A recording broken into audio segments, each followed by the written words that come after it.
Hold up. Y'all are not gonna believe this one. The streets is token, the industry is buzzin', and fans are losing their minds right now because, get this, Kendrick Lamar might be headlining Coachella 2026. But it ain't just about the performance. Nah, this rumor, it's deeper than rap, literally.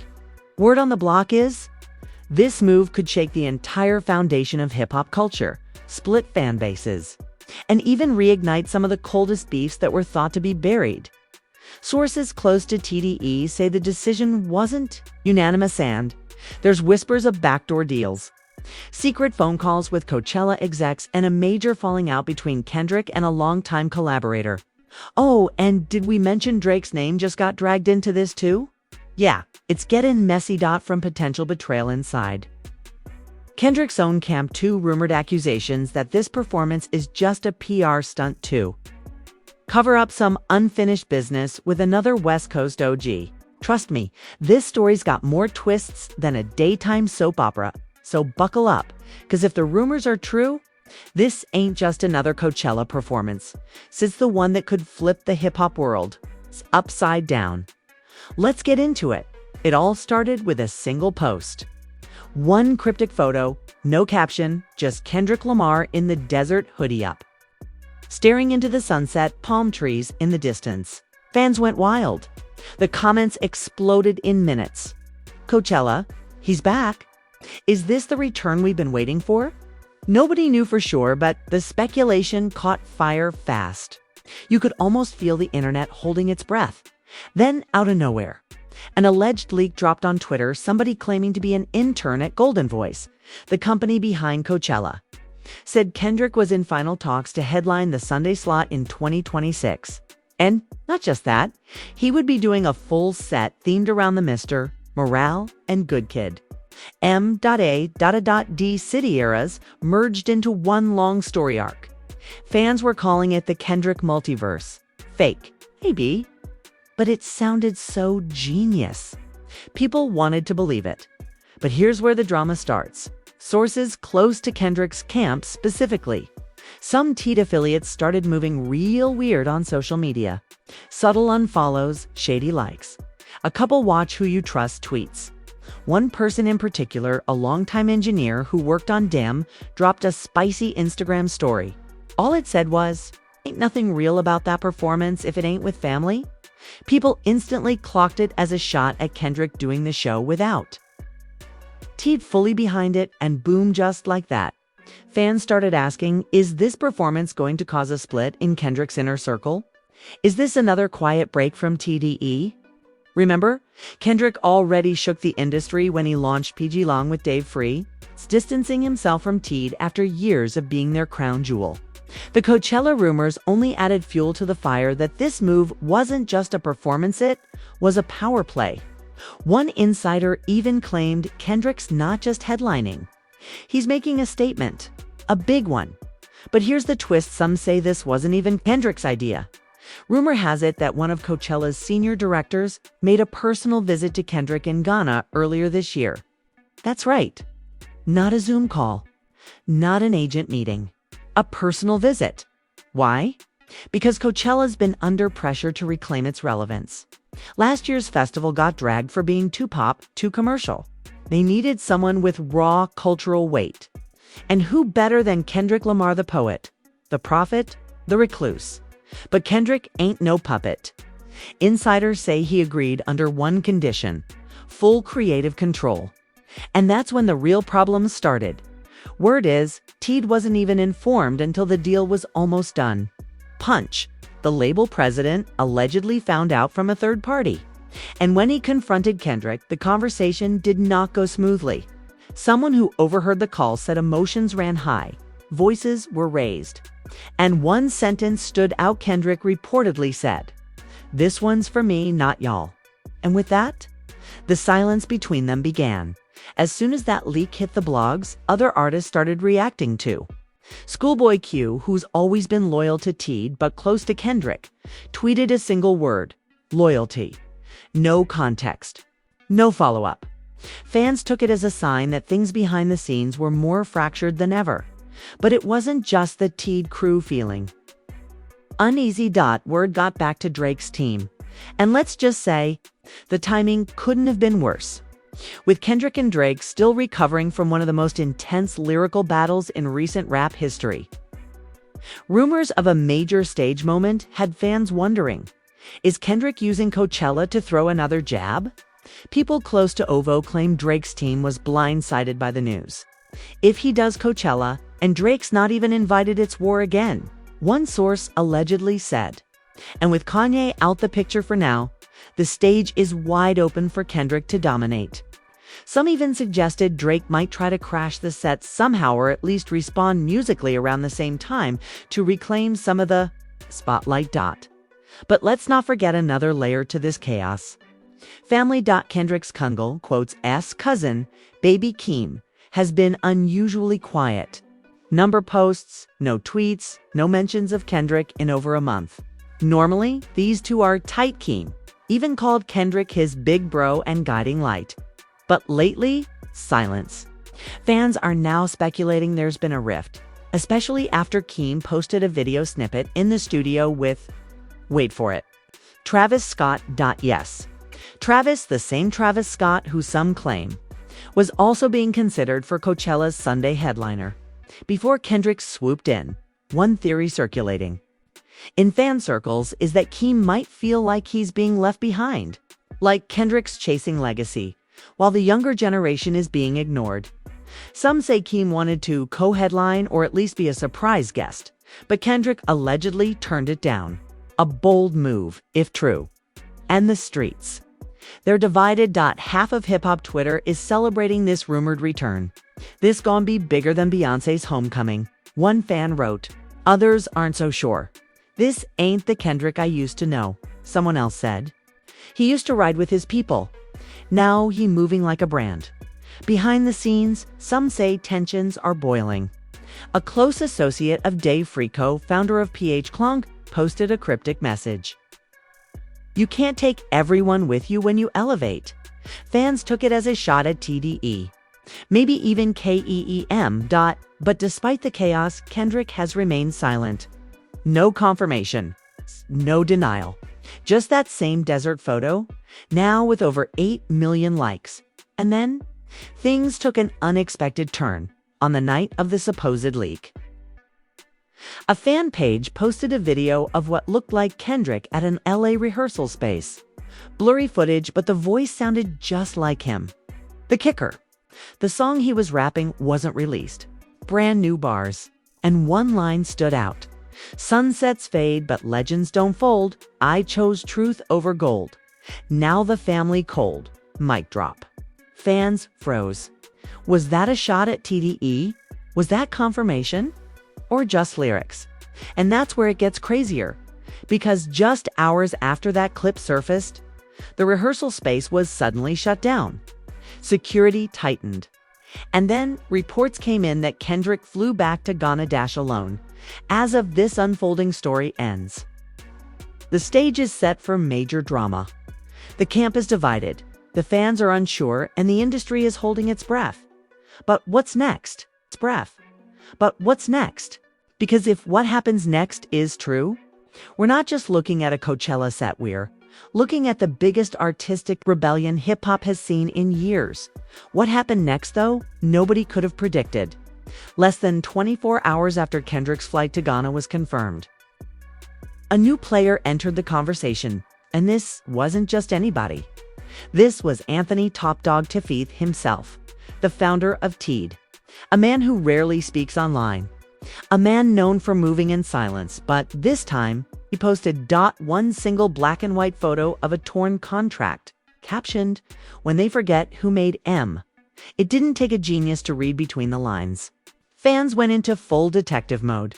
Was he talking about Kendrick? Was this a shot fired? And more importantly, what contract was torn? Some insiders claimed it was an old, now-defunct creative agreement between Kendrick and Teed.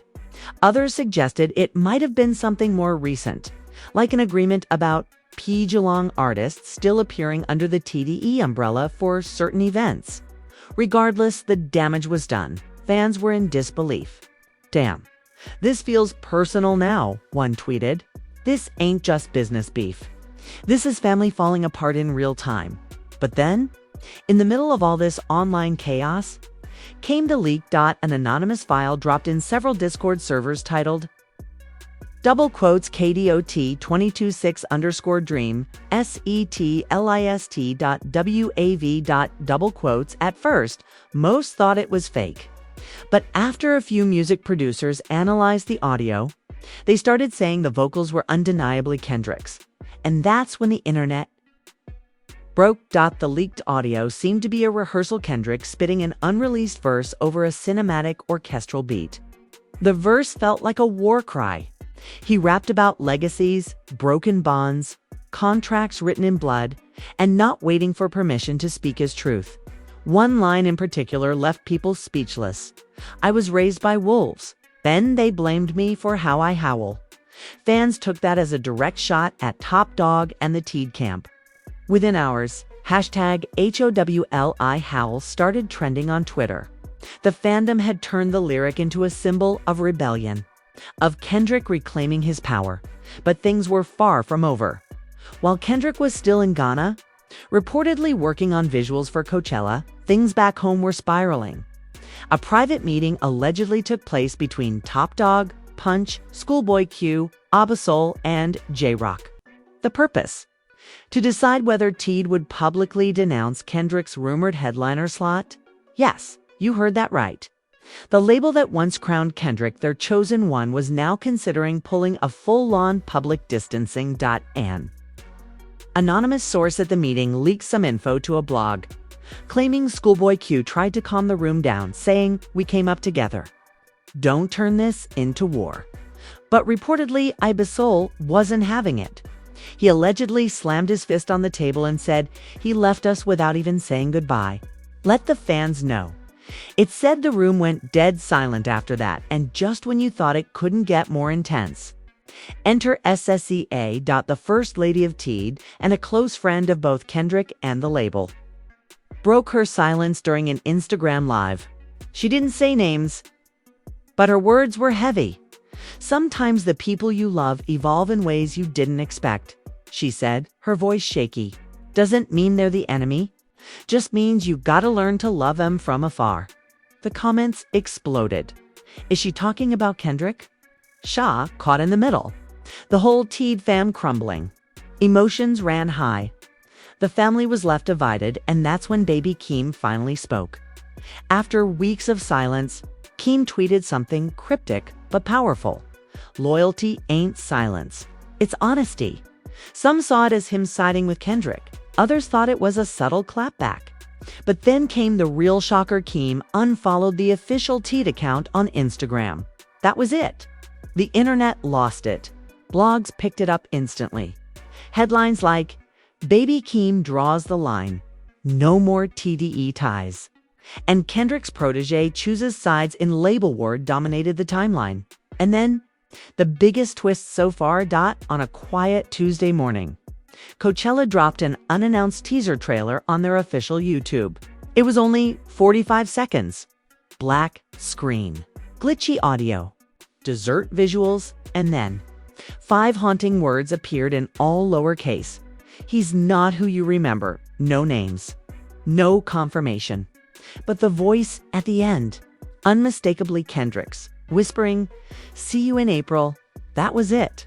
No further context. Just silence. The video went viral instantly. Millions of views in hours. Fans were convinced this was the unofficial confirmation. Kendrick was headlining. And this wouldn't be just another performance. This would be a message. But what message? Rumors swirled that the set would be structured like a 3-act play. Act 1, the rise. Act 2, the fallout. Act 3, the rebirth. One source even claimed Kendrick hired a Broadway stage designer to build something never before seen at Coachella. Rotating stage that morphs with each act. But as the rumors escalated, so did the tension. Because while the fans were excited, the industry was terrified. Executives from other labels reportedly started making calls, trying to figure out what Kendrick was planning. One unnamed exec said, if he exposes how the machine works live on stage, we might have a problem. Some were even trying to negotiate with Coachella to tone things down or prevent certain symbolic segments. From going public, you see, Kendrick's always been deeper than just rap. And now, people were realizing this performance wasn't about charts or sales. This was personal, spiritual, maybe even political. But what about Drake? Here's where it gets even wilder. Someone from Ova's camp allegedly leaked a private screenshot of Drake reacting to the Coachella teaser. His words, he wants the last word. We'll see. Boom. Just like that. Twas back on dot, rumors started flying that Drake was planning a surprise drop-an anti-Kendrick project, full of subliminals, sleek production, and his side of the story.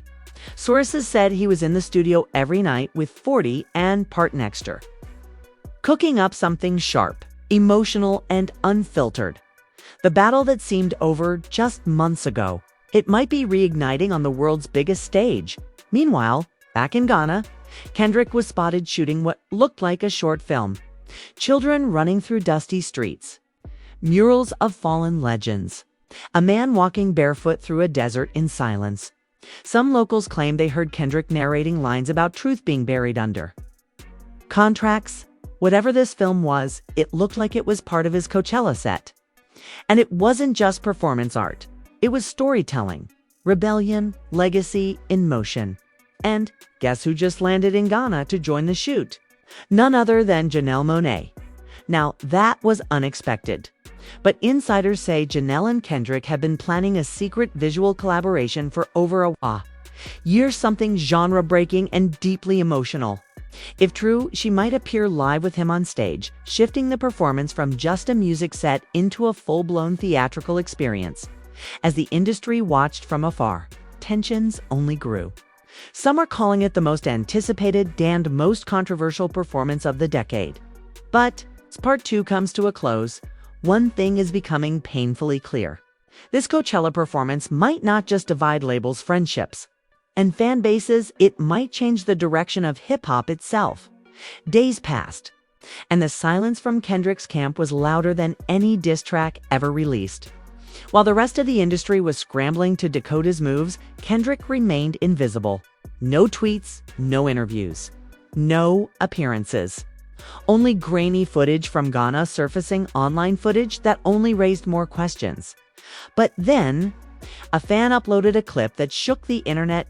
A short video taken from behind a fence showed Kendrick walking through a crowd of local children. One of the kids handed him a paper crown made of twigs and bottle caps. Kendrick took it, placed it on his head, and smiled, but not like a superstar. Like a man finding peace. The video hit over 10 million views in less than 24 hours. And with it came a new wave of fan theories. Some said the crown symbolized him rejecting the mainstream hip-hop crown and embracing something more spiritual. Others believed it was a callback to the thorn crown he wore on the Mr. Morale Toronly, this time made by the people. It's not the industry. But while Kendrick was finding peace, chaos was erupting back home. Rumors leaked that Teed had reached out to Coachella's board, allegedly threatening legal action if Kendrick used any material connected to the label without permission. Now that was major, because if true, it meant they were trying to block songs like All Right, DNA, and even Swimming Pools from being performed. A nuclear move. A journalist from Complex claimed to have seen an internal email where one TDE exec allegedly wrote, "If he won't rep the family, he can't rep the catalog." Fans were devastated. Many felt like TDE was trying to silence a cultural moment. Others blamed Kendrick for breaking the bond that gave him his platform. The internet was once again split right down the middle. But then, another unexpected player spoke up. J-Rock, the same J-Rock who had been quiet this entire time, posted a single sentence on his Instagram story. "It was never about music. It was about respect." That hit different. Because J-Rock and Kendrick go way back to the very roots of TDE. And for him to say that during this moment, it confirmed what many suspected: this wasn't just label drama, it was personal. And then, An even bigger bombshell dropped. Someone from Kendrick's inner circle leaked the alleged full set list for Coachella, and when fans saw it, jaws hit the floor. Because, yes, the classics were on their butt, so were 5 unreleased tracks, one of which was titled Father, Forgive Me. Fans immediately theorized that this track would be a direct message to Teed. Some even said it might include real voicemails and clips from behind-the-scenes conversations with the label. If true, that would be one of the most brutally honest artistic choices ever made on a mainstream stage. The leaked setlist also revealed that the performance would open with a piece called Intro. The silence, allegedly a visual montage of Kendrick's career, set against spoken word poetry and chaotic, distorted headlines. Each headline representing the lies, labels, and pressures the industry placed on him. But the most shocking detail, the set would close with a piece titled Rebirth, Act 4. Featuring a surprise guest, nobody knew who it was. Speculations went wild. Some said Janelle Monáe, others guessed Baby Keem. But one theory stood out: the idea that Kendrick would bring out Nipsey Hussle's family. Yes, you heard that right. A blog posted a screenshot of an email thread suggesting Kendrick had reached out to Nipsey's sister and brother, inviting them to be part of a tribute during the performance. If that happened, it would instantly become one of the most emotional, powerful moments in Coachella history. West Coast unity, legacy, healing, all in one. But while Kendrick was planning that, Drake made his move. Out of nowhere, OVO dropped a cryptic trailer titled Revenge Season. It was clean, high-budget, cinematic. The trailer didn't say much, just flashes of Drake in a snowstorm, walking through a forest, voiceover saying, "I never wanted war. But sometimes kings forget where the crown came from." Fans exploded. Some claimed Drake was dropping a surprise project during Kendrick's set, like literally at the same time as a counterpunch. Others said he'd be premiering a short film as a direct response. But the wildest theory, that Drake was planning to buy airtime during Coachella's live stream to drop a commercial teaser mid-performance. Whether true or not, the tension was undeniable behind the scenes. Coachella's team was reportedly panicking. They weren't used to this kind of pressure. This wasn't just music hit, was legacy warfare. Label versus artist, mentor versus mentee, brother versus brother, fans versus fans. One Coachella staffer allegedly told a reporter, "We didn't book a headliner. We booked a revolution." And still Kendrick said nothing. Until one night, he appeared at a local Ghanaian radio station without warning.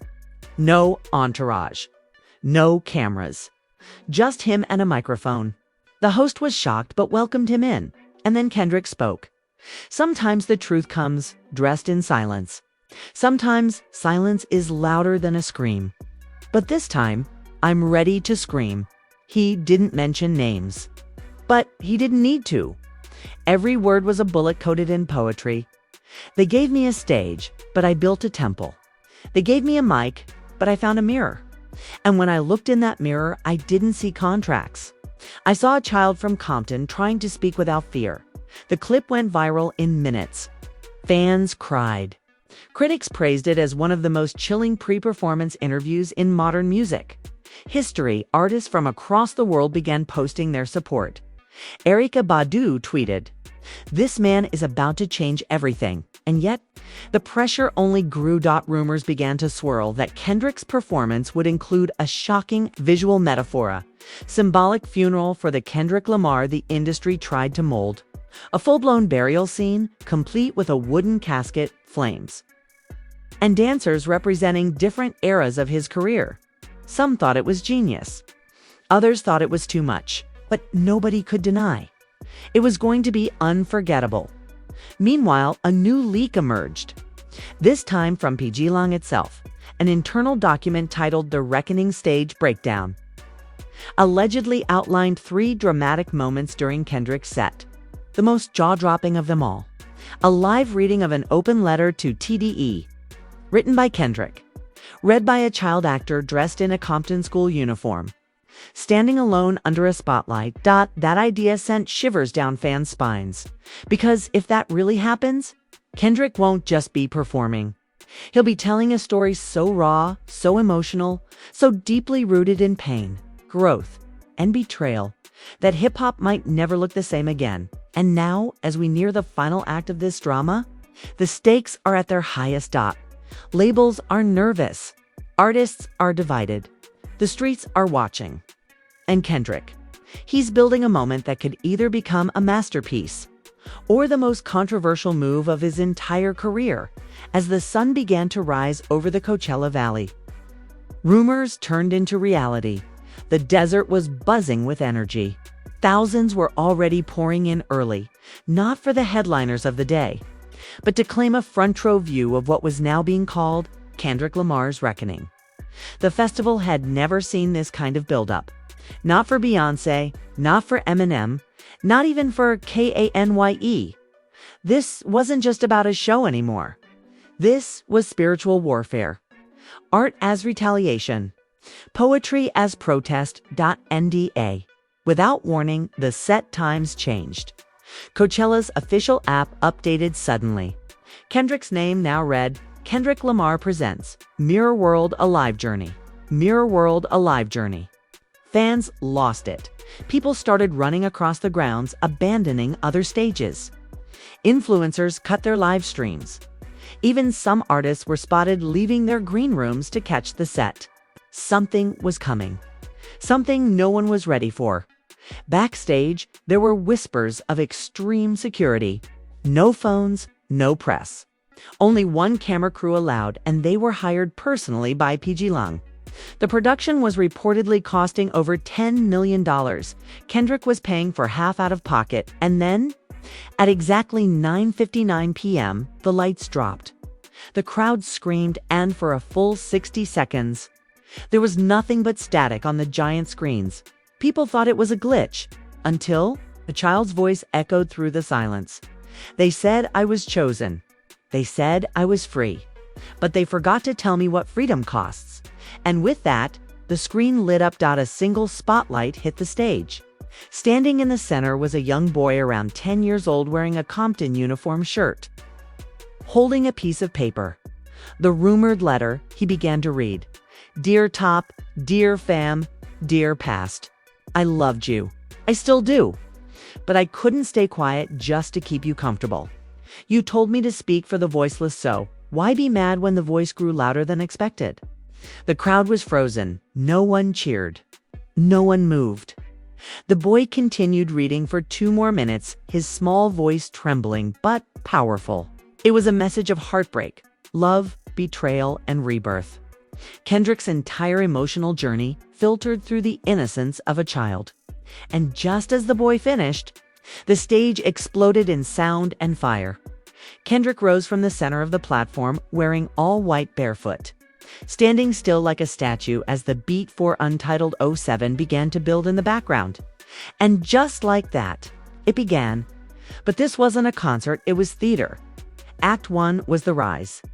Clips of Kendrick's childhood flashed behind him, footage never seen before. Home videos.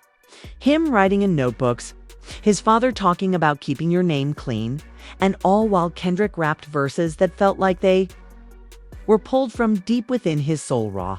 Unreleased lyrics about pressure, poverty, and faith. Act 2 was the fallout. Dancers in Teed merch swarmed the stage in slow motion, only for the lights to go red and a simulated contract to burst into flames on the screen behind them. Kendrick rapped over distorted versions of his own hits, Money Trees, DNA, King Kunta, but with altered lyrics, new verses, darker tones. He rapped like he was bleeding. The crowd couldn't believe it. Even celebrities in the audience were caught with their mouths open. Rihanna, Tyler the Creator, and J. Cole were spotted looking stunned. Word spread that Jay-Z left his VIP tent and came to the front to witness it with his own eyes. And then came Act 3 - Rebirth. Everything went dark. A casket rose from the stage. Inside, not a body, but a broken mirror. Kendrick stood beside it and delivered a spoken word piece that nearly broke the internet. I died when I signed. I was reborn when I walked away. And now, I don't need crowns. I need clarity. A spotlight hit the broken mirror. Slowly, a dancer dressed like a younger version of Kendrick pieced it back together, shard by shard, until the reflection was whole again. And that's when the final surprise hit. Nipsey Hussle's brother, Samuel Black Sam Asghedom, walked out onto the stage. The crowd erupted. He embraced Kendrick silently and together. They stood as a mural of Nipsey filled the screens behind them, along with messages of unity, healing, and West Coast legacy. Kendrick didn't rap. He just stood there, tears in his eyes. While an orchestral version of Dedication played, it was powerful, poetic, and deeply human. And just when everyone thought it was over, it wasn't. The final moment came without warning. The lights turned off again. Then a voice not Kendrick's filled the space. Drake. His voice echoed. You told your truth. I got mine. And just like that, a giant screen on the side of the Coachella stage lit up. A teaser played. A visual trailer for Drake's surprise album titled Views from Exile. Dark aesthetics. Short clips of a snow-covered Toronto. And one chilling final line. Sometimes kings don't clap back. They rebuild kingdoms. Then the screen went black. Gasps rippled through the crowd. People started screaming. Phones flew out. The internet melted. Drake had just launched a response album in the middle of Kendrick's set. Not a diss but a counterstatement. A lyrical memoir from the other side of the war. It was the most strategic move in modern rap history. And just like that, the curtain dropped. Kendrick bowed. No words, no thank yous. Just a hand placed over his heart. The screen displayed one final message. This isn't the end. It's the reflection. Boom. Show over. But the fallout. Just beginning. Fans were in shock. Coachella broke records for most streamed performance in history. Social media was flooded with debates. Some called Kendrick a genius. Others said he'd gone too far. Artists started picking sides in real time. Some showed love to Kendrick. Others praised Drake's restraint and TDE. Silence. No posts. No reactions. Just a deep, deafening quiet. But one thing was certain. Hip-hop had changed, and as the smoke cleared over the desert, the question echoed everywhere. Did Kendrick Lamar just end an era, or start a revolution? And there you have it, y'all.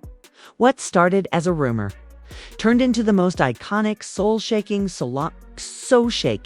industry-defying Coachella performance we've ever seen. Kendrick Lamar didn't just take the stage, he turned it into a battlefield. A confessional and a canvas for pain, healing, and truth. The drama with Teed. The silence from Baby Keem. The last-minute checkmate move from Drake. It all became part of something bigger. A moment that didn't just entertain, it transformed the conversation around legacy, loyalty, and liberation in hip-hop. But the street's still buzzing. The fans are still split. Some say Kendrick went too far, airing out his personal wounds in front of the world. Others believe he had to because if he didn't tell his story, who would? Some people cried during his set. Others turned their backs. The question still hangs in the air. Was this performance a masterpiece or a betrayal? And then there's Drake, his silent response louder than words. Is Views from Exile a warning shot or a respectful bout from the beef? Are we seeing the start of a new era in rap or the end of something sacred? We want to hear from you. Do you think Kendrick was right to leave Teed behind and go solo for Coachella? Was the open letter to personal lore poetic perfection? And what do you think Drake's real next move should be? Drop your thoughts in the comments. We'll be reading every single one. Make sure you smash that like button if you were shocked, confused, or low-key emotional watching this unfold. Don't forget to subscribe because trust us, this story, it ain't over. The culture is shifting, and we're here to bring you every twist, turn, and teardrop. Every twist, turn, and teardrop.